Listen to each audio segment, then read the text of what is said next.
Welcome to Your Family Dog, a podcast dedicated to helping families love living with dogs. Good afternoon and welcome back to the Your Family Dog podcast. I'm Tina Spring. I'm joined today by my co-host, Julie Fudge Smith, and I could not be more excited to introduce to you episode 200. We're so happy.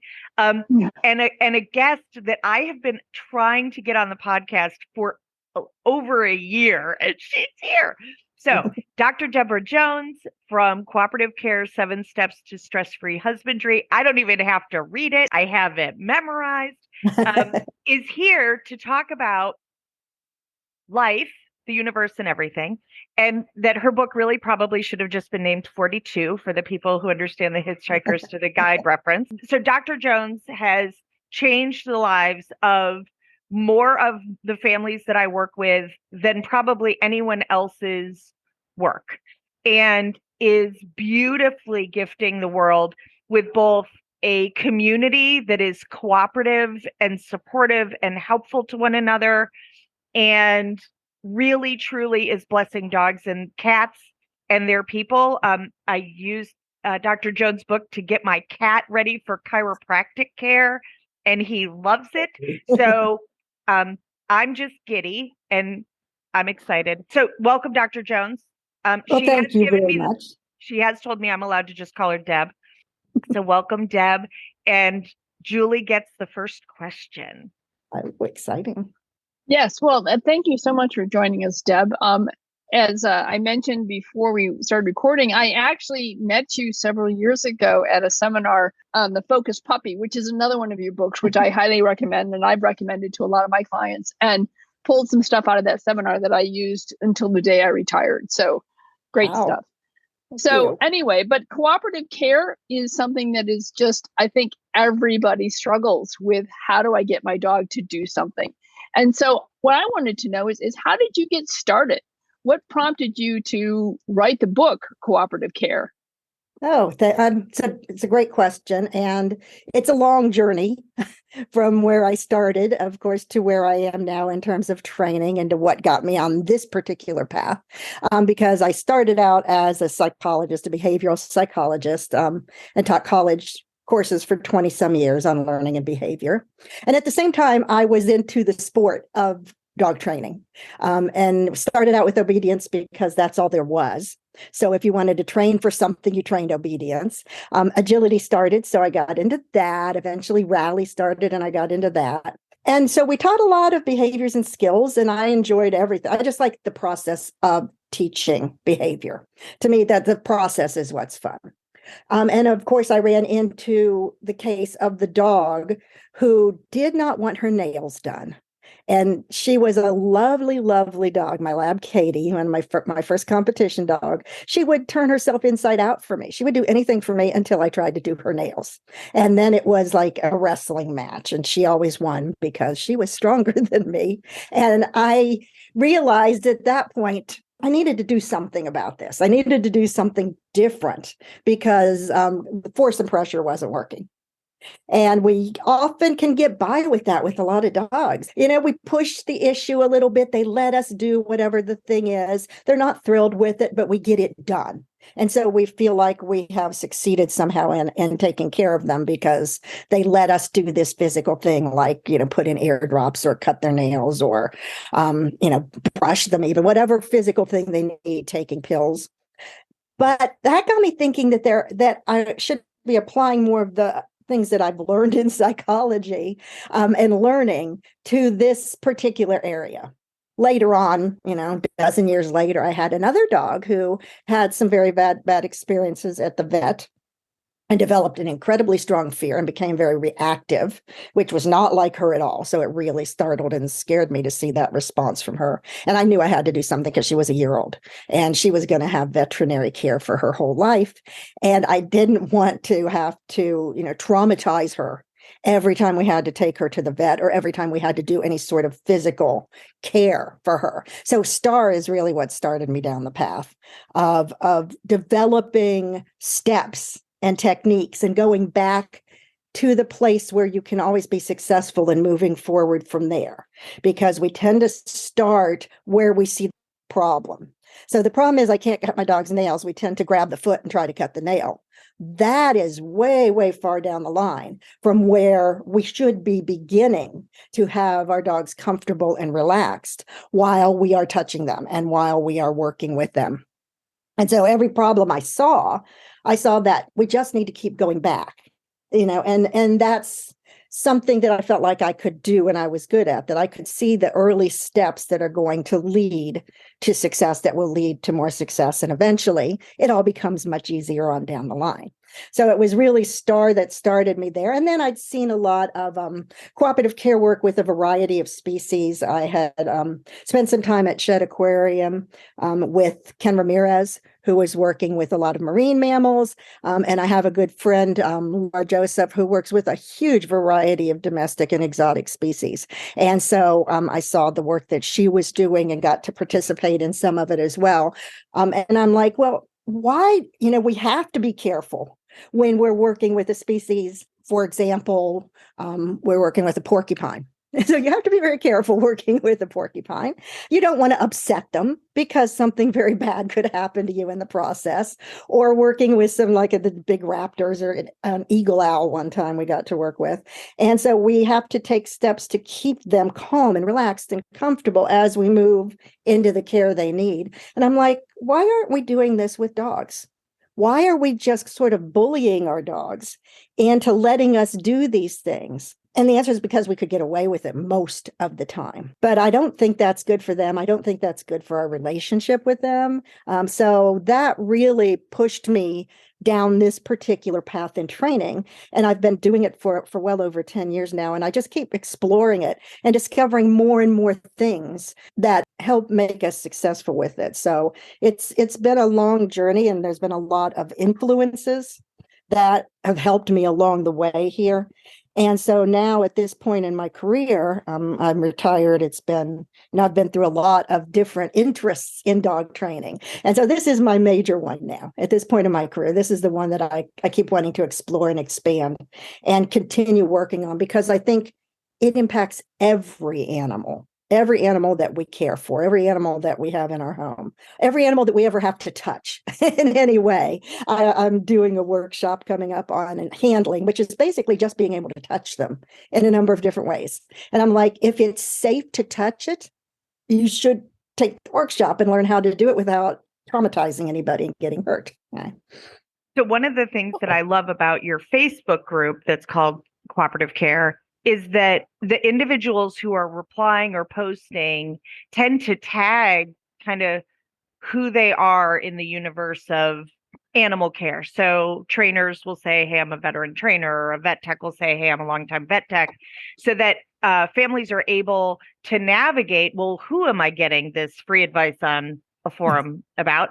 And it is actually probably the only forum I've ever seen on Facebook where no one's ever coming to fisticuffs, that even when someone comes in and kind of posts for the first time, and maybe they're like, well, 3 of us held our dog down and cut toenails, that the whole community is really gracious about extending grace to that person. They just don't know better yet, and welcoming them into doing it a different way. And that unless it's an emergency, we really don't have to usurp that dog's authority or that cat's authority or that child's authority. And that there's a huge cost to the relationship. Like, I don't know, in my relationships with other humans, you're only going to pin me down, I don't know, once before your stuff's going to be in boxes at the curb. And our dogs don't get the opportunity to break up with us. So instead, things will tend to escalate. And often what I see in practice is that those escalations are just completely miscommunications. The human's in a hurry. The dog's maybe a little sensitive about like, okay, why are you being nutty right now?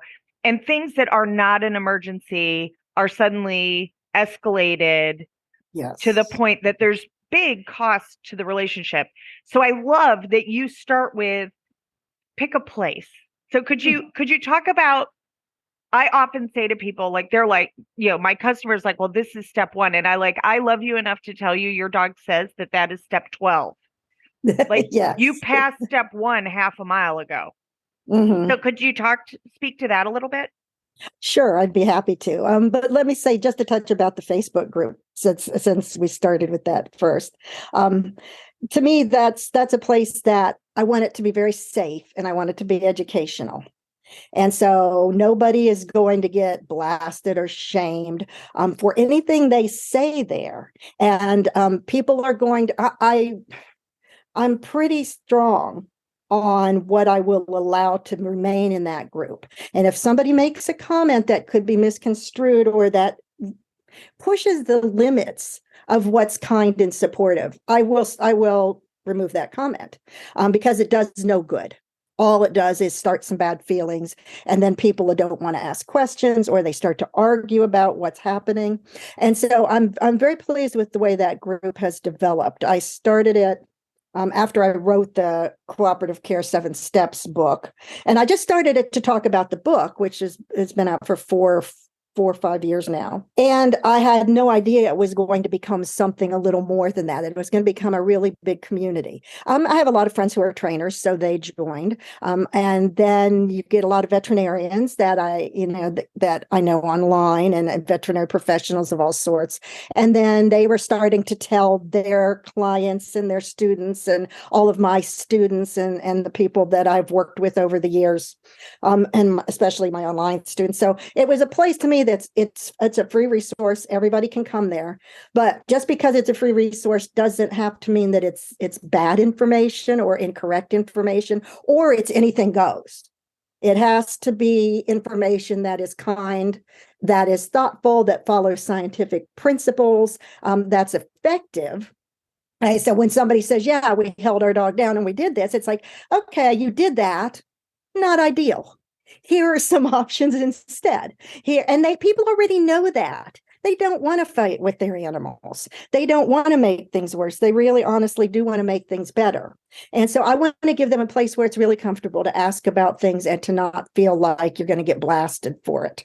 Well, sometimes the way we find or go out in search of new information or a new process is it goes crazy sideways, right? And we walk away. Yes. I mean, I don't know, you're probably all much better parents than I was, but there were some times that I was like, okay, mom needed a timeout. Like, she needed some thinking time. I got better at it. Exactly. And I never, obviously I never hurt anybody, but there were times that I was like, and that really didn't come out with the intent that I intended. And Right. so we do have to back up. It's just part of experiential learning. Right. Yeah. There's those moments when you need help. You don't know what you need to do next. You could really use some support along the way. And so I try to keep all those principles in mind when I'm interacting with that group and when I'm dealing with issues that might develop. But we catch them very quickly, and we don't let bad things sit out in that group. That group should be a good, safe place for everybody. So I'm very proud of that. And we are coming up on, I think, 23,000 members in that group now. I can remember thinking 1,000 was amazing. Yeah, so we get a lot of people, and it's a very active group, but I'm proud of it, and I try to continually offer good information there. And I see the people who step up and offer ideas and solutions and feedback. They're good trainers, and they're veterinary professionals who know what they're doing. So it's a good place to be, and I'm happy with that. To move on to the second thing then about the steps. I'm all about steps. I'm all about thinking through the process of how to get where you want to go. So again, behavioral psychology was my specialty. So we're not looking at just the behavior. The behavior is the outcome. So the outcome of everything that's happened is my dog will not let me touch his foot. So how do I get there? Okay. And I can guarantee if I just reach out and touch his foot, he's going to say, no, thank you. But I don't think so. So what do I do to make my dog say yes? I want my dog to agree And you can substitute any animal you want to for this. Any animal you're working with will work on this. I want my animal to agree to being handled. I don't want them to have no choice in the process. Now, we all know that there will be a time when they have no choice. I've had more animal emergencies probably than most, where we've got to do this thing now, and there's no question. But that's not the majority of our interactions. We let that sometimes be our only interactions, is we only do things when they're necessary and it's emergency. And then we wonder why our animals dislike it so much. But I want to move back to the point where they're comfortable, however far back in the process that has to be. And so when I wrote the book, I had these 7 steps that I came up with. And it's funny because sometimes people say, well, something about like I'm on step 4. And I'm like, oh, let me get my book because I don't even remember what step 4 was. When I get it, I'm like, oh, yeah, that was step 4. But, step 1 is set up a place where you're going to do your training that's going to be pleasant. I think about places where I'm comfortable and places where I'm not. I'm not comfortable at my dentist's office, no matter how many times I go there. And even if they gave me a lot of candy every time I went there, I would still not be comfortable. The vet is the same for most of our animals. They're not comfortable there. But we need to start at home in a place that's very comfortable for them and to make it valuable for them. And that's easy. For most animals, if I feed you a lot someplace, that's where you want to be. It's like, I will go there. My dogs will tell you, because they will go to the place where they get dinner. And dinner is at 5. They will try to start like about 2:30. And it's like, I'll walk by and they'll be in the place. It's like, okay, yeah. So it's like, is it time yet? But we can make places valuable simply by making it good to be there. And that's always my first step. Set up your place where you're going to do your work. And I set it up with my dogs. It's a grooming table. It's elevated, because I don't bend over well anymore. I don't get up and down off the floor well anymore. So the dog has to do that part of the job. And my dogs can jump. They jump on an ottoman and then up on the table and then back down again. So I want them to be able to get on and off on their own. That's really important to me, because if they want to leave, they leave. And that tells me that I was pushing them too hard or too fast or too far. So I want to set up a grooming place or a training place that they can access and that they can exit whenever they want. And there's no penalty for that. In fact, often I'll give them a cookie for getting on and off. I do a whole heck of a lot of that first. And once then I have that place set and they're happy there, then we can move on to the next step in the process, which is actually being calm, which that's probably the hardest step for a lot of animals, is being calm. And a lot of this has to do with how we approach training. Many of us as positive reinforcement trainers, training is exciting. It's fun. There's cookies, there's toys, there's movement, there's action. And that's all great until I want my dog to hold still and just wait while I do something to them. And then they're like, but wait, let's move around a lot and maybe something will happen. And now I'm trying to go the exact opposite direction. And I call this Zen work, which is, Zen should be calm and relaxed and settled. And I had a dog named Zen who was none of those things. I tried to name him so it would be prophetic, but that didn't really work. Zen was action and excitement, but he was fun as well. But he also needed to learn when to be still, when to just let something happen, as opposed to making it happen by moving around and being active. So that's my big second step, is we can't really do this work until our dogs can calm down a little bit. And so I have a series of Zen exercises that I work on, starting with my puppies the moment they come home to me, that can teach them that there's a time and a place for being active and moving and playing and throwing cookies and blah, blah, blah. And then there's a time and a place where I just hang here. And she does weird stuff to me, but she pays really well. And I always want them to think that people do weird things to you sometimes, but it pays off really well. So just let them. Just be relaxed about it. I wouldn't go to the dentist and try to help them do their work by moving around and I don't want my dogs to do that either. I don't want them like targeting the nail clippers. And a lot of people think that's a method and an approach they should use. No, I want them to hold still while I bring the clippers to them. So they need that passive, calm, quiet stillness. When I first started writing the book, I asked my own vet, who I've been with for 20 plus years, what is the one thing you wish dogs could do when they come to you? And she said, hold still. So they're happy to see us, and we're happy when they're happy to see us, or they're afraid of us and they're trying to get away from us. So in either case, if they could just hold still, it would make our job so much easier. So that all went into me saying, okay, that's my second step in the process is that you have to have calm, relaxed dogs. And then we have to actually be able to touch them. and sometimes, again, touch is the goal. That's not necessarily where we start. And so I work through, I'm always, how can I break this down further? The further I can break it down, the higher my chances of success are going to be. So if touch is the goal, what's the first step of touch? Show the dog my hand. Hold up my hand, give my dog a cookie. Hold up my hand, give my dog a cookie. Repeat 1,000 times. Hold up my hand in different areas. Hold up, the other hand. Move my hand slightly towards the dog, give the cookie. So there's showing the hand, there's approaching or reaching till we get to actual touching. And then we have all the body parts that we need to touch. Some our dogs will be fine with, some they will absolutely not be fine with, and they will tell us. So then we get into, okay, now you really have to read your dog's body language to know when you're pushing them too far and when they're uncomfortable. And for some dogs, that's very easy. They're very obvious. They leave. That's clear. If you leave, you've given me really important information. And I will, when my dog leaves, I will give them a cookie because I don't want to punish that. And I don't want them to think they must stay to get cookies. You can leave, get some distance, become more comfortable. And that tells me I need to do something differently next time because I've pushed too hard or too far. Can I ask a quick question in there? Of course. I think that our owners are going to go, wait a minute. The dog left and you gave him a cookie. That seems so counterintuitive. Can you explain why it is that it is the right thing to do? Because that does seem very counterintuitive. Oh, it does. And people struggle with this idea that I should feed my dog for leaving. No, I only feed my dog for doing what I want him to do.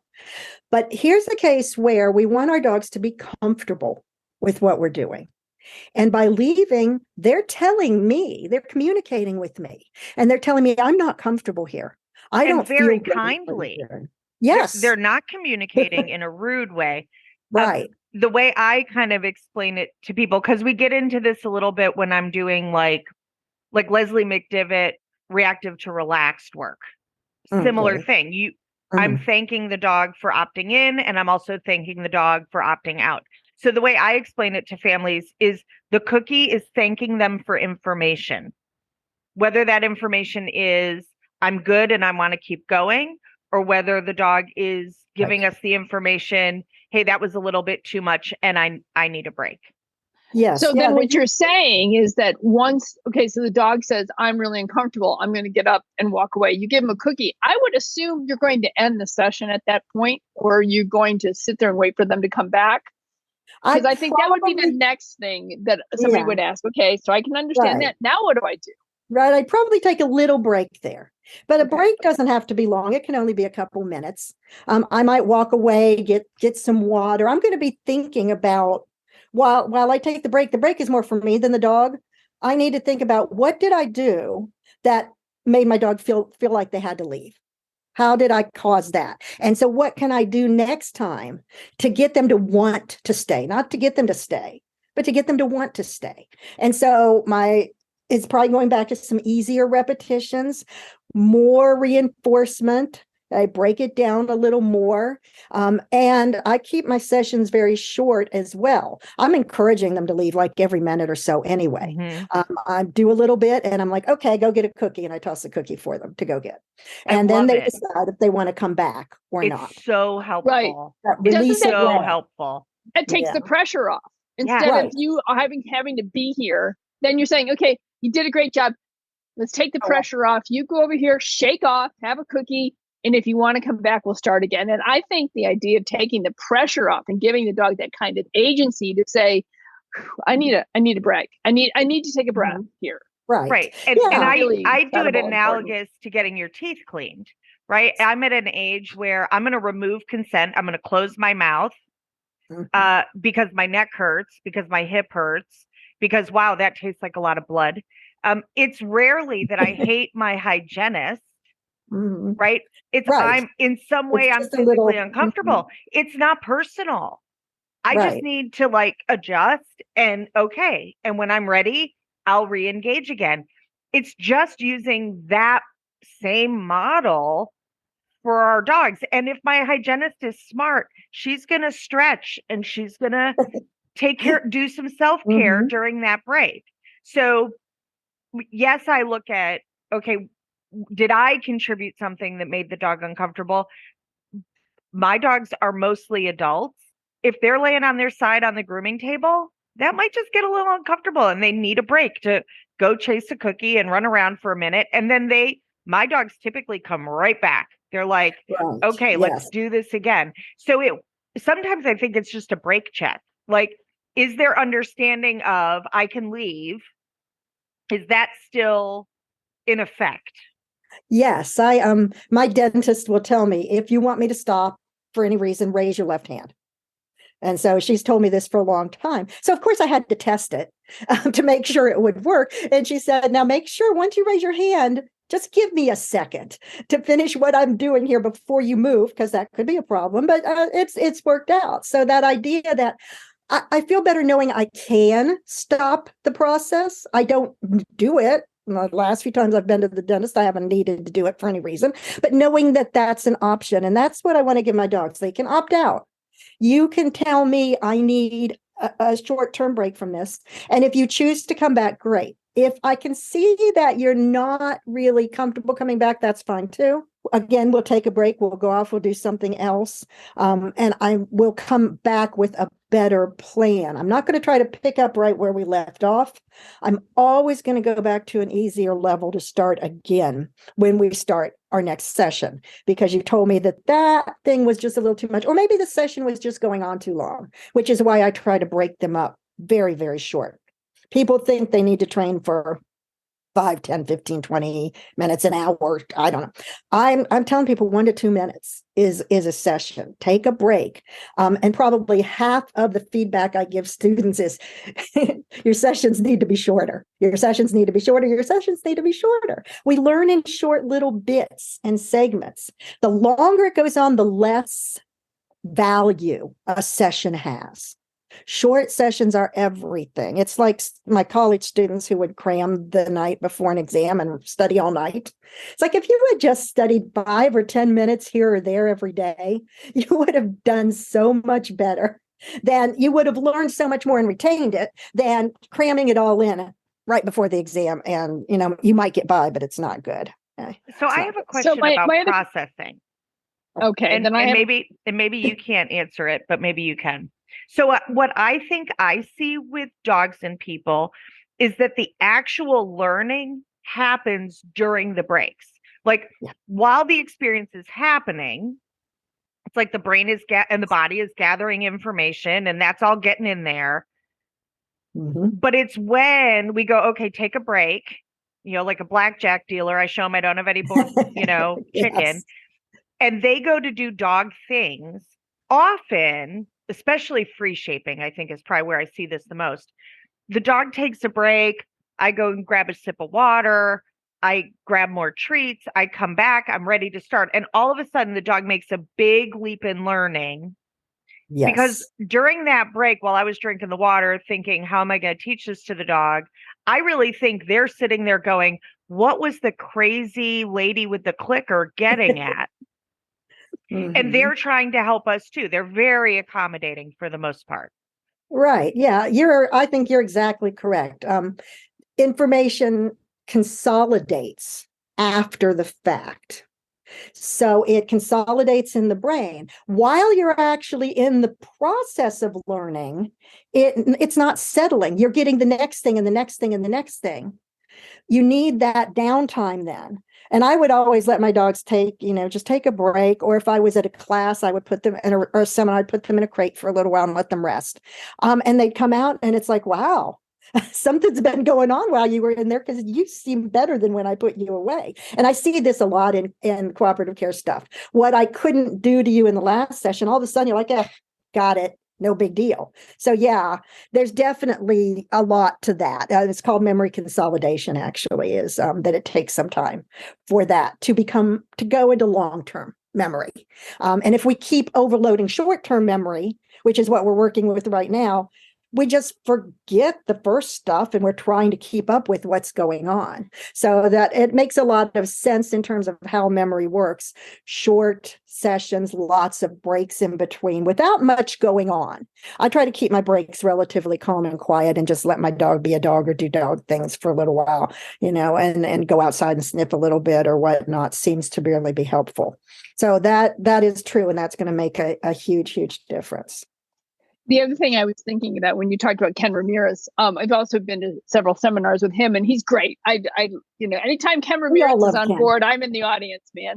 Mm-hmm. But I remember one thing that he said was, if a behavior you're trying to train, and this is a little bit different than cooperative care, but you're trying to train a particular behavior and it's taking much longer than you think it should, look at your reinforcers.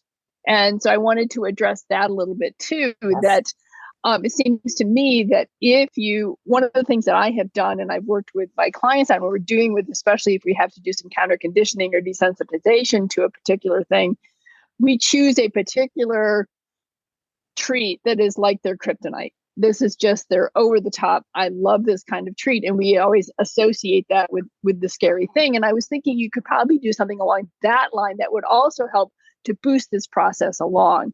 That if I'm giving you the choice, but if you do choose, it's really worth your while because, I'm coming in with whatever it is your kryptonite. Right. Reinforcers seem so simple, but they're actually really complicated when you start to work with them. And it's interesting to me. They really are, because first of all, they're kind of individual to each animal, what they want, and then their level of value to each animal, what they find, what they'll really work for, as opposed what they jump off a cliff for, as opposed to what they'll take, but it's just sort of okay. And that to me is a whole level of training that comes in my foundation stages before I even get to a lot of other stuff. Is I want to get my reinforcement in order. And I want to make sure that I have animals that want to work for food, because to me, it's so much easier. I know there are cases where that can't be. And there are cases where food reinforcers don't work, but it's worth the effort to try to figure out what this particular animal finds most valuable. And I keep a couple of things specific for cooperative care work. The one that's probably the most popular is cheese in a can. So spray cheese. And Indiana, I was surprised because I didn't know that they don't always have that in other parts of the world. Oh, there you go. Yes, that's it. Tina has a spray can right there, ready to go. I have like 4 of them within reach at the moment, but they're all with my grooming stuff and my cooperative care stuff. So spray cheese only happens when you're in the grooming place, when they're on their table, and when we're doing something. And sometimes you get on the table, I give you a little bit of cheese and get off, and we're done. That's your session, which is why they all try to get up there at the same time and then fight each other to be the one that gets to stay on the table. But then there's also other things like, I keep baby food, meat flavored baby food is another one that I keep and just use for very high value stuff. Okay. For me, for the most part, when my dogs work, they're working for kibble. I want them to want to work for the lowest value thing possible and still think it's great. But I do have those specific high value things for those specific kinds of training. When I used to do agility, weave poles were salmon. If you did weave poles, you got salmon. I don't care how you did weave poles. As long as you did them, you got salmon. So that built up a lot of value for doing weave poles. So we could have salmon at the end of that. I think it pays a lot to think about that. And beyond then just the reinforcer itself, it's how you give it, the delivery system that you use, and also the whole marker system, which we don't always talk a lot about, especially when we're dealing more with dogs that aren't performance dogs. We kind of tend to think of markers as something a little more high level, but I've found it really helps to use markers, which is just a verbal cue that says, you're getting your cookie now, you're getting your treat now. But to my dogs, it says, I'm bringing it to you, which I call a calm marker, which mine is good. I say good and I take the cookie to you. You don't have to move. So that's great for Zen work. It really helps. They go, oh, I don't even have to get up. You're just going to shovel cookies in my mouth. Great. And then there's the marker that means I'm going to toss this so you can chase it, or it's on the ground over there, go get it. So I have some different verbal cues that tell them when that's how you get your cookie. Chasing it as opposed to coming to you, as opposed to taking it from sitting right in front of you. And people get very complex with their marker systems. Sometimes I try to keep it simple because I forget what the marker is for the particular thing. I'm lucky I call my dog by the correct name a lot of the time. Yes. Glad I'm right not the only one. Yes, Yeah. kind of like, oh my, if we make I'm this like, super complex, like if I, yes. I'm just not, it's not happening. So what leads me a little bit, and you're saying is I agree in something like this, because food is so quick and easy and understandable that you want to be able to get that reinforcement in as close as possible to, as proximate as possible to the behavior that you're rewarding. But I was wondering, can you pre-mac this? You can. Yeah. Well, so when we talk about pre-mac, it's basically along the lines of, okay, you do this thing I want, and then I'll let you do that thing you want. That's tends to be, I think of it. There's a much more scientific way to describe it, which is, oh gosh, it's been a while since I've taught, which is less preferred behavior can be reinforced by more preferred behavior. So it's all what the dog. I had a definition right here from the Focus Puppy. And it's like that a long time ago. In more scientific terms, less desired behavior can be reinforced by more desired behavior, according to David Premack. Right here. See, Focus Puppy. It must be true if it's in a book. It must be true. Which is kind of scary because I don't remember much of what I've written. I've written like 14 books now. So, and like 4 of them I co-wrote with Denise Fenzi. And so we can't tell who wrote what part anymore. It's like, it could have been me, could have been, I'm not sure. Sometimes we want to say the other one wrote it because I don't want to claim that part. But yeah, you forget over time what you wrote. But yeah, the whole pre-mac idea is that, okay, let me do this thing that you're not really crazy about me doing to you. And now you can do something you want. So you could work that if you know your dog's preferences and their desires, and you are careful not to push them too far with the thing that I want to do. So if my dog wants to go out the back door and sees a squirrel out there and wants to go out and chase it, that's a strongly desired behavior. I could do a lot if that was something that was then going to happen, or I could ask them to put up with a lot if that was something that was going to happen. The other thing, of course, we talk about food a lot as reinforcement because it's quick and easy. You can get a lot of repetitions in. Most animals will work for it.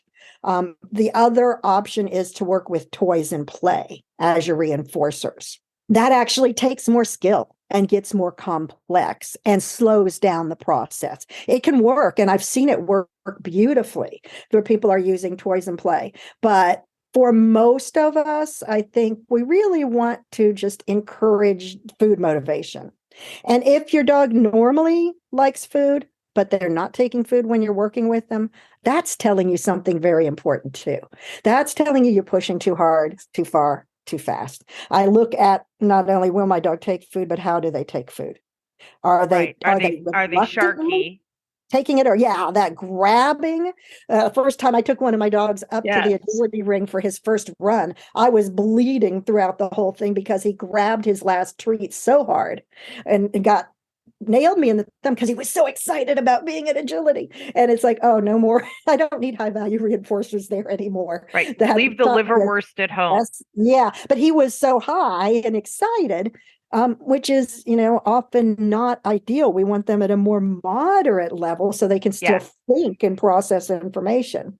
So I'm watching how they take food a lot of the times. And we do want to be careful with our cooperative care work that we're not trying to use food to overwhelm fear. Right. It's not a bribe. Right. We're not bribing the dog. Right. What we're trying to do is condition them, which means to give them a pleasant association with what we're doing. And if we're not seeing that happen pretty quickly, then we need to rethink. We need to back up. And I say to people all the time, like, my OBGYN does not begin with the main event. Right? They start with, how are you today? Then they demoralize me with the scale. Then they Yeah. poke me with needles. Then we move on to, other parts. So wait, hey, I've got something for you though, Tina. This is going to make it so I'm much going to easier take for you. Skittles next time. Right. Start reinforcing yourself as you go along. I told my doctor that I really hated the weigh-in part, that was just really hard for me. And she said, you don't have to do it. You can opt out of that. That is and you have the legitimate right to do that because they can test your health. They can get other health metrics. You don't have to get weighed in. You can say, so now I have the anxiety of having to tell the nurse no. So right. I'm not And will sure. she accept your answer? She does. Will she give you a Skittle and say thank you for the information?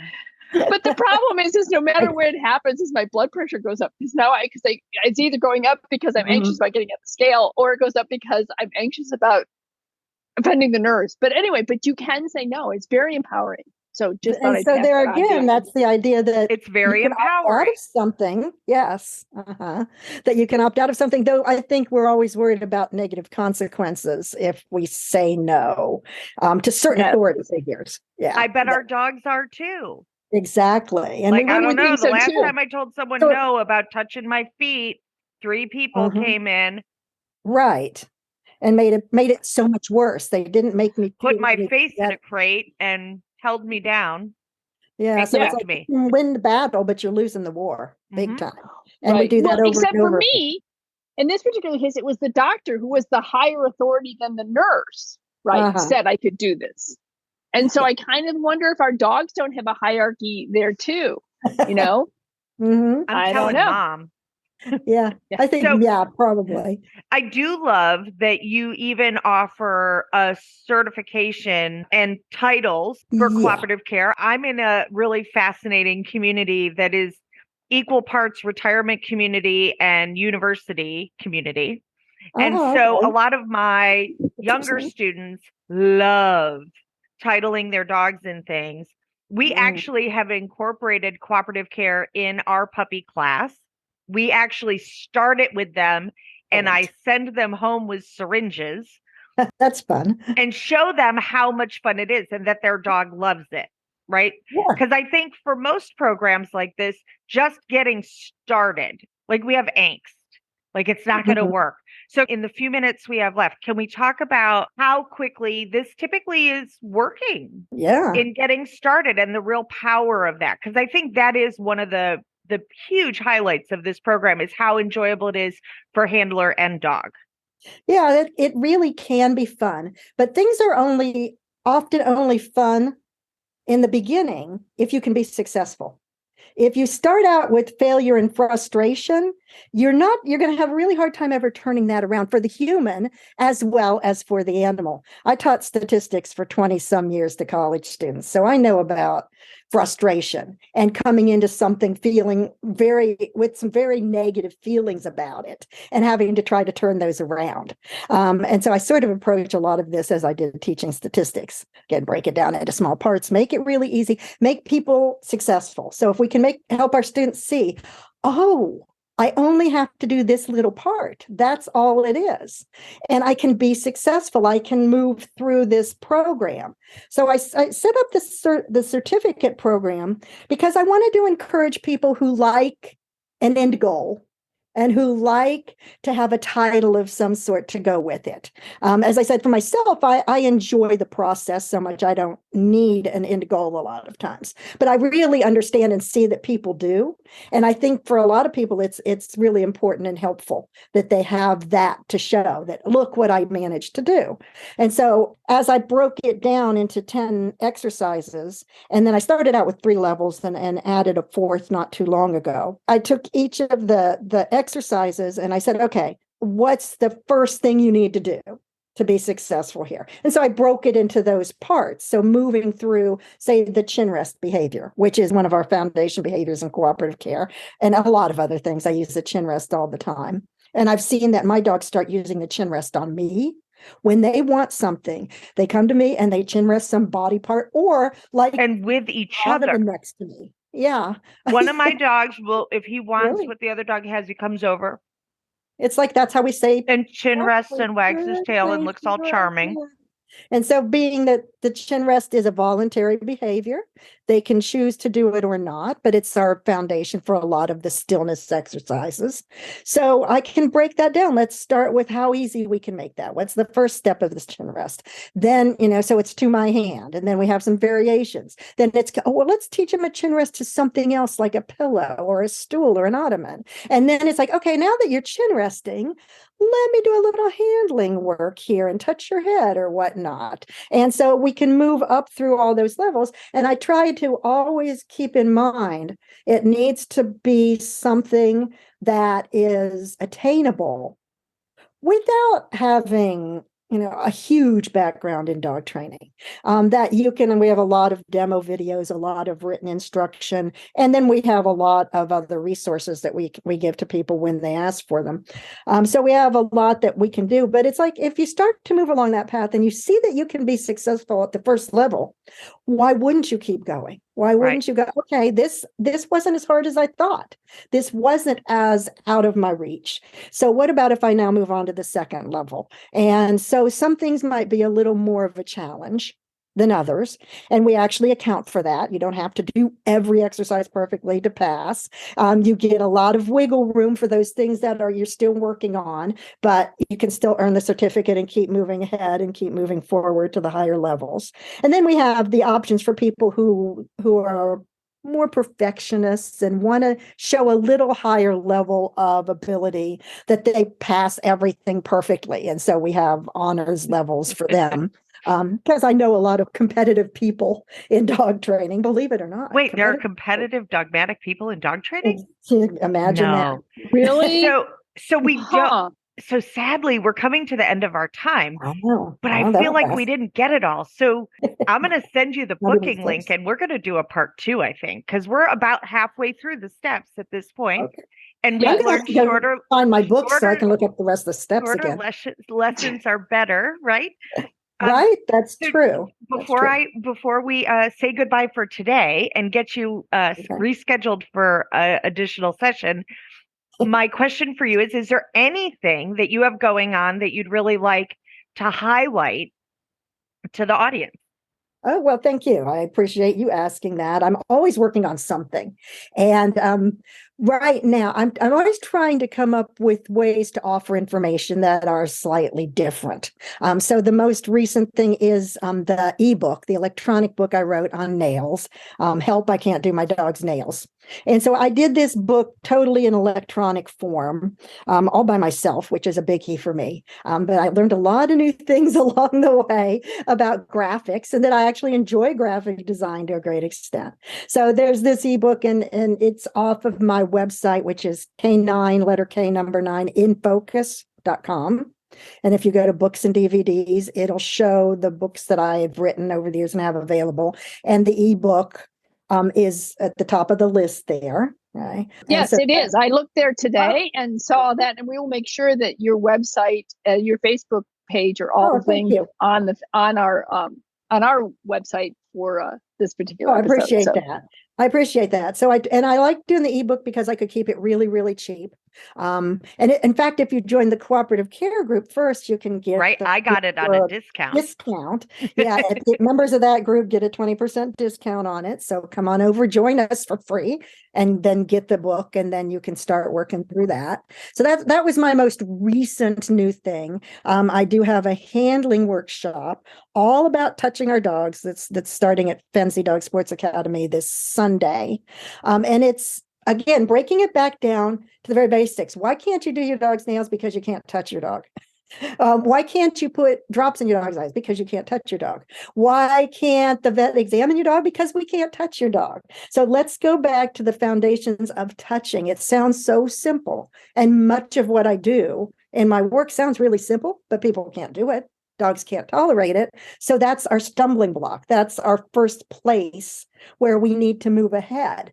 So I have that workshop. That'll be the last thing I'm teaching online this year. And it starts Sunday and it runs for a week.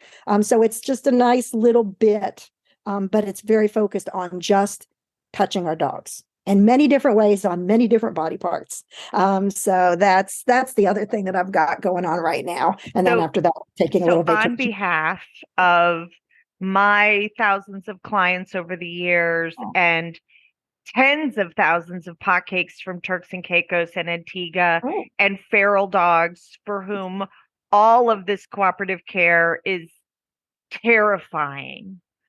Thank you so much for blessing the world with your work, because it even works phenomenally well for the atypical. I was born in the wild and I've been genetically feral for 250 years dogs.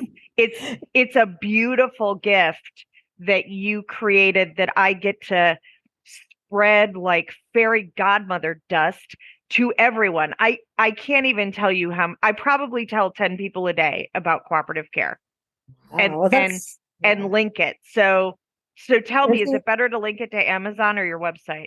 Doesn't matter. Okay. Either way, it'll get people there. Perfect. I think that's very kind of you to say. But yes, I can't wait for you to come back. We all need some positive reinforcement. So it's nice to know sometimes you feel like you're kind of yelling into the void and you don't know if anybody's listening. Don't we know it? Yeah, but it is. And I'm glad that I can do something that can have such kind of a quick positive effect on the lives of dogs and on the relationships people have with their animals. To me, that's the whole thing. It's like, is it making your relationship better? Great, I'm doing my job right. If it's not, then we're doing it wrong and we need to rethink it. So that you've been very kind and I appreciate that. Well, we would love to have you back grateful. Soon. And yes, we're so grateful you're that here. that you took the time to come on, because I know you are a busy woman for retired. Yeah, it didn't work out like I thought it was going to at all. I thought it was. Yeah, I can relate to that. It's like all of a sudden I've got time to do all the things I wanted to do, and that was a really long list. Yes, it is. And time consuming. It is, but somehow every day goes by, and I don't know, not a lot gets done a lot of days. So. Well, thank you so much for joining us today. Oh, thank you so much. And we look forward to seeing you soon. Okay, I'll be back. All right. Thank you. And thanks for listening to Your Family Dog. Thanks for listening to Your Family Dog. Got questions? Interesting ideas? Visit www.yourfamilydogpodcast.com to share your thoughts.